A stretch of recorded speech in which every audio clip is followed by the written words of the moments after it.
俄罗斯三防部队负责人伊戈尔·基里洛夫中将在莫斯科被清除，这是开战后俄罗斯官方承认的第8名阵亡俄将军。未承认的还有2023年9月25日在塞瓦斯托波尔被清除的俄黑海舰队司令维克托·索克洛夫上将，2024年1月30日在克里米亚贝尔贝克军用机场被清除的航空中队司令亚历山大·塔塔连科中将，以及2024年10月23日在库尔斯克俄军指挥部被清除的列宁格勒军区第1副司令瓦列里·索洛丘克中将。可见乌克兰情报部门和其王牌部队不仅活跃在乌东4州的前线战场，还能在俄本土实施清除行动且屡获成功。这不禁让人疑惑，都是克格勃师傅教的，为什么俄罗斯的情报部门能力和本土防御力量这么差，连反应都没有就被偷了家？乌克兰又是否可以继续通过渗透作战速通莫斯科，赢得最终的胜利呢？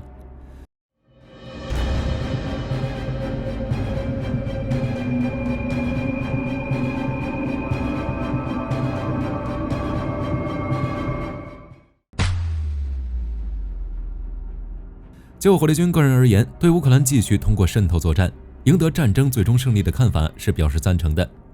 原因有3：其乌俄战争打了3年多，双方兵力、弹药短缺问题日益严重，但战场局势却依旧焦灼。其2，特朗普多次表示要推动俄乌和谈，虽然坚称不会放弃乌克兰，但却不想让美国出兵，甚至还要推翻拜登允许的解除武器禁令。其3，俄罗斯本土防御力量如今非常差，俄边境州都被乌军渗透成马蜂窝了。炼油厂、空军基地、兵工厂挨个被点名摧毁。出现这种情况的原因，首先是俄罗斯在经过几轮军改后，陆军人数本被大幅压缩。在2022年乌俄战争全面爆发后，俄军一次性往乌克兰战场投了120多个营级战斗群，总兵力达12到15万人，但被乌军用北约武器持续重创而消耗殆尽。之后在明面上，俄罗斯动员了30万，普京也于2023年6月14日表示，没有必要再动员人员到乌克兰参战。但时隔1年，2024年6月15日时，普京对外披露称，在乌克兰俄控制区内约有近70万俄军士兵。这多出来的俄军士兵很明显是俄罗斯在未动员情况下不断抽调其他地区驻兵的结果。在这种情况下，守卫俄本土的地面力量很少，防御力量自然不足。其次，俄罗斯内部派系林立，义务兵、合同兵、车臣武装以及瓦格纳等雇佣兵团因待遇不同，导致各怀心思，战力发挥不出来。如合同兵和义务兵虽然是俄军国防主力，但里面有不少少爷兵，战力拉胯，在乌俄战场上一遇到重大挫折就跑路。而车臣作为军阀，打仗一直都是保存实力，因此有着网红部队的称呼。瓦格纳作为雇佣兵，在乌俄战场表现最好，打得比俄正规军猛多了，但卓越的战绩和战力引起了俄罗斯国防军的忌惮而被打压。在兵变之后，网络上几乎已经看不到瓦格纳消息了。最后的武器装备损耗加老旧困扰着如今的俄军，这一点在火力军频道的俄罗斯还有多少兵视频里分析过，感兴趣的朋友可以去看看。当然还有一点很重要，俄罗斯内部腐败问题严重。你能想象一个世界第2军事强国的俄罗斯在动员时居然发现有150万套军服被盗卖，在前线作战时居然因后勤不到位选择将其坦克、装甲车扔在路边。综上所述，在正面战场焦灼、美国援助出现不确定因素以及俄本土防御力量差的情况下，乌克兰完全可以继续通过隐蔽战线持续对俄罗斯进行渗透作战，从而清除俄军高层和后方高价值目标，赢得最终胜利。那么具体该怎么做呢？渗透作战若是以攻入俄罗斯边境州为主，其战术可以效仿库尔斯克战役，在行动开始前，通过北约和乌克兰情报系统获得边境州俄军的军事部署力量，从而制定详细的作战计划。以特种部队、雇佣军和小股侦察部队为先锋，多线出击，并在战机、无人机、远程火炮的支援下进行大量渗透。最后将参战主力划分为2部分。第一部分，我们以排击单位作为侦察与破坏小组进行作战，依靠高机动优势快速推进，扩大控制区面积，并迟缓和打击俄军增援部队。第2部队则以巩固控制区为主，让工兵挖掘战壕，修筑防御工事，为后续堑壕战、巷战做准备。而若以清除俄罗斯高级军官、高价值军事目标、后勤线为主，人员和战术安排上就要以伪装、潜伏、偷袭进行。以火力军当指挥官，清除身在莫斯科的俄军高层为例。火力军首先会通过北约情报确认清除目标和俄军防区内的详细信息，包括哨兵的位置及巡逻时间、雷区分布状况以及潜入路线等。而且为了选择最佳的潜入路线，火力军还会在前线提前安排好隐蔽的监视哨所，密切观察俄军防区内的活动，防止情报出现纰漏。等一切准备就绪后，火力军将率领萨满营特种部队趁夜色潜入俄军防区。这支乌克兰精锐稍后会详细介绍。行动期间，部队成员随身携带木棍和竹棒来探测鬼雷和半线触发装置。等越过雷区进入俄军后方后，就伪装成提前准备的身份，按照计划向莫斯科挺进。抵达目的后，潜伏下来，再次进行观察，确认目标信息和防守力量，最后执行清除任务和安全撤离。整个行动过程遵守秘密原则，要求避开所有俄军耳目，最好直到任务完成撤离后，俄军都处于浑然不知的状态。当然，这说起来容易，做起来肯定困难重重，因为目标在敌人大后方，必定会设下层层防护。无论是穿越雷区、边境线，还是抵达目标所在地的路线，期间但凡出现一点差错，就会粉身碎骨。如朝鲜特种兵1968年1月21日渗透青瓦台，却在最后1小时因黑色胶鞋被发现而功败垂成。因此，想要渗透俄罗斯、速通莫斯科，情报的准确性至关重要。而乌克兰如今恰好有非常强的情报部门。在现代战争中，情报来源非常多，如间谍、叛徒、战俘、卫星、雷达等等，是作战部队战力的重要组成部分。各国也因此组建了自己的情报机构。放在乌克兰战场上，就是俄罗斯主要情报局和乌克兰国防情报总局的战斗。表现形式主要以定点清除和舆论战为主，如2022年俄空天军对利沃夫郊外国际维和中心雇佣兵营地的大规模导弹袭击。当时就有报道称，俄罗斯情报部门通过网络消息关注到了该营地，之后经俄方派遣人员侦查核实价值后，进行了导弹袭击。乌克兰情报部门自然也不甘示弱，无论是前线的俄军弹药库、指挥部，还是俄本土工厂、空军基地、高级官员，都逃不过乌克兰特工的渗透打击。在舆论战、认知战上，更是让俄罗斯难以招架。如瓦格纳兵变前后出现了大量俄情报部门负责人被普京对发动特别军事行动后悔不迭等消息，又或是乌军连续放出的大量俄军高级将领被击毙、某城建制俄军投降等等，搞得俄军士气低下，无心再战。也就到了今年初，俄罗斯才开始加强对消息的封锁，以及通过动员军事博主等手段协助俄军展开宣传。截至目前，从斗法结果来看，乌克兰明显更胜一筹。只是乌俄情报部门都师出克格勃，在组织编制上极其相似，也都有各自的王牌部队。按理说，双方能力应该半斤八两才对，怎么就乌克兰情报更胜一筹了呢？这主要是因为有北约情报系统的支持。《纽约时报》曾报道称，美国和乌克兰的情报伙伴关系是乌克兰自卫反击的关键。在战争期间，中情局和美国其他情报机构为乌克兰提供了针对俄军导弹、部队动向的情报。如2022年3月3日，也就是乌俄全面战争爆发的第8天，中情局就向乌克兰提供了俄军未来2周的入侵行动计划，又或是利用卫星、多种监视飞机监视俄军动向，实时向乌克兰预警。俄军也不负众望，其战机总能抓住俄空天军巡逻空档起飞、转场，并提前埋伏，用毒刺、星光等防空导弹击落俄军引以为豪的卡52、米28等武装直升机。此外，俄军补给线也因北约情报频繁遭遇乌军小分队的偷袭。某位驻乌的中情局情报站长在当初乌军打退俄罗斯对基辅的进攻后，高兴地对一名乌克兰情报官员说：“我们重拳打了俄罗斯的脸。”报道称，中情局和乌克兰的合作可以追溯到2014年2月24日晚的2通通话。当时数百万乌克兰人刚刚推翻了亲俄政府，前总统维克托·亚努科维奇和他的情报头目逃往俄罗斯。在混乱中，波罗申科政府迅速掌权，而新任的情报负责人瓦连京·纳利瓦伊琴科也在发现情报机构电脑数据被删除后，第一时间将电话打给了美国中情局和英国军情六处驻当地的负责人，请求他们帮助乌克兰重建情报机构，并提议建立3方合作伙伴关系。同时，纳利瓦伊琴科还在基辅挑选了他的老搭档孔德拉迪乌克担任反间谍部门的负责人。他们创建了一个新的准军事单位，专门在敌后开展活动，收集中情局或军情六处不会提供给他们的情报。据悉，这支部队被称为第5局，成员也都是乌克兰独立后出生的军人。为了展示能力、加强合作，乌克兰通过收集截获的情报，证明俄罗斯参与了2014年马来西亚航空公司17号航班被击落的事件，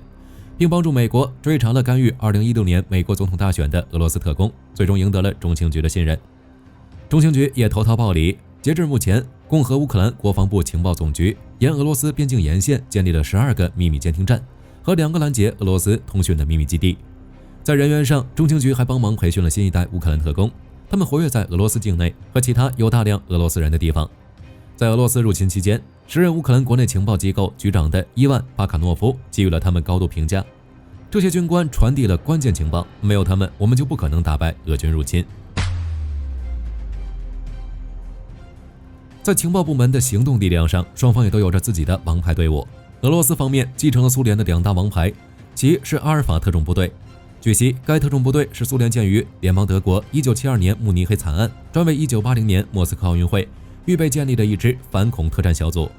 后来成为克格勃体系中内务反恐特战专业特种部队，作战能力十分优秀，曾参与1995年莫斯科红场事件、1996年的基兹利尔事件、2022年的莫斯科剧院事件等等，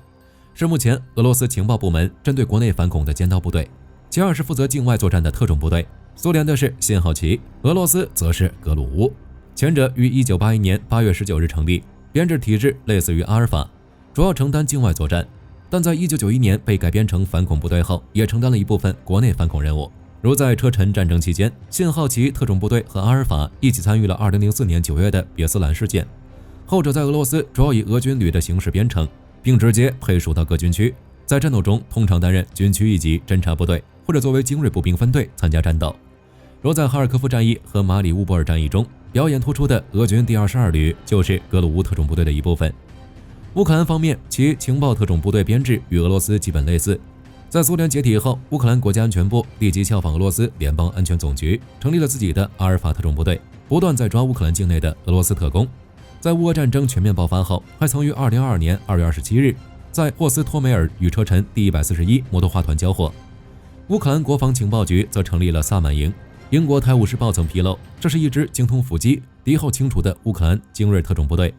其曾于2023年4月1日凌晨秘密潜入比尔格罗德州，在经侦查确认比尔格罗德一处炼油厂防御情况后，向后低空飞行的2架米24发出信号，迅速行动，最终成功的实施渗透性打击。虽然战果只是击毁了2个油罐，但却是乌俄战争全面爆发以来，乌军首次对俄罗斯境内进行空袭。自此之后，与乌克兰接壤的俄边境州各地油库、军火库和空军基地等关键设施屡屡发生爆炸，大幅度降低了俄军战争潜力，甚至在今年还逼得俄军后撤战机，改变战术。报道称，萨满营早在2014年俄罗斯吞并克里米亚和进攻顿巴斯后不久，就开始多方面渗透俄罗斯。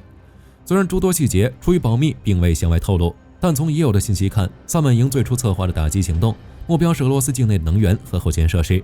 而且考虑到伤亡，他们只会派遣自愿执行任务的人。之前一名代号22的萨满营战士接受采访时表示，他自2014年就一直在和俄军作战。为了加入萨满营，他接受了一系列高难度训练和重重选拔。22还说，渗透作战是最具吸引力的任务，往往需要穿越前线和边境线，到俄军后方安置炸弹。期间，为了躲避炮弹，有时还会近距离与俄军交火，甚至突然出现在俄军面前。这种肾上腺素激增带来的震撼感是无法描述的。看到这里，想必大家已经学会如何渗透俄罗斯，如何速通莫斯科。而乌克兰有着北约情报优势和技艺精湛的精锐特种部队，相信若是有机会，肯定会继续清除俄军将领。俄罗斯在失去指挥层后，可能就会和哈马斯一样被速通。据法新社12月17日报道，乌克兰国家安全局于当天对外宣称，已破获一个为俄罗斯军事情报机构工作的间谍组织，共计有12名俄罗斯间谍以及相关线人。该组织的负责人居住在蒂涅博罗彼得罗夫斯克州，主要负责将情报传递给俄罗斯线人，剩余间谍则分散在其他州开展行动，其主要目标是找到乌克兰存放 F-16 战机的机库。今年夏天，乌克兰接受了首批 F-16 战机。由于这些战机对俄罗斯拥有较大威胁，该国当时便设下重金悬赏，希望麾下士兵能够打下乌克兰的 F-16。但截至目前，俄罗斯并未能够有效打击到乌克兰的这批战机，因此俄罗斯气急之下选择派遣间谍执行破坏行动，倒也并不让人觉得意外。此外，乌克兰国家安全局称，这些间谍的目标还包括该国防空系统的发射阵地，以及生产对抗无人机电子战设备的公司，且已对其进行过侦查行动，目前尚不清楚是否涉及到机密信息。需要注意的是，这并非俄罗斯间谍首次暴露，例如此前的包裹燃烧事件等，可能是特朗普即将上台的缘故，俄罗斯间谍近期的行动愈发嚣张，且针对目标的价值也越来越大。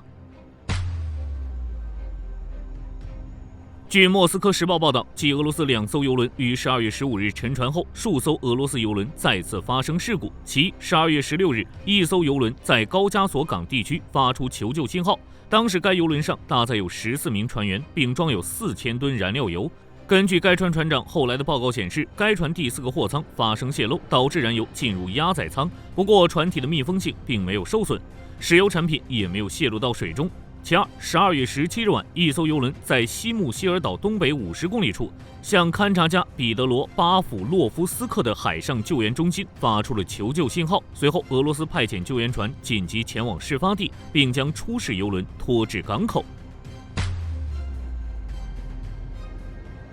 据美国国防新闻报道，由于日本现役的 T7 教练机将于2030财年开始退役，对此，日本航空自卫队于今年8月发起了一项招标案。计划选购新一代的初级教练机，当时参与竞标的机型有美国 T6 德州人2式教练机、瑞士 PC7 MKX 教练机、土耳其自由鸟教练机。随着后续评选的结束 ，T6 德州人2式教练机最终获选。尽管日本目前并没有透露具体要采购多少架该型教练机，但在其接收这批新的教练机后，将会替换掉现役的49架 T7 教练机。再加上配套地面模拟器的缘故，因此可能不会采用1换1的方式，这意味着采购数量会较少。